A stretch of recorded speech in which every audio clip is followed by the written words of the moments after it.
जहाँ लोग ट्रैक्टर खरीदने के लिए लाखों खर्च करते हैं, वहीं इस बंदे ने घर पर ही अपना ट्रैक्टर बना लिया।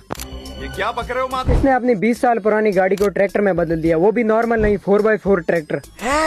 इसलिए अब ये वो सारे काम कर रही है जो एक ट्रैक्टर करता है। लेकिन ये ऐसा इसीलिए कर पा रही है क्योंकि इसमें महिंद्रा ट्रैक्टर का हाइड्रोलिक वो उठाकर सीधा इस गाड़ी में डाल दिया और उसको कुछ इस तरह से गाड़ी के इंजन से कनेक्ट कर दिया, जिसके बाद ये कुछ ऐसा ही काम करता है जैसा ट्रैक्टर में करता है। ठीक है, समझ गया। और अब इसको खिंचाई बुआई ढुआई कहीं भी चलाओ ये चल जाएगी। लेकिन इसमें एक चीज की कमी है, वो है इसके टायर साइज, जो ट्रैक्टर के कंपेरेटिवली काफी ज्यादा छोटे हैं।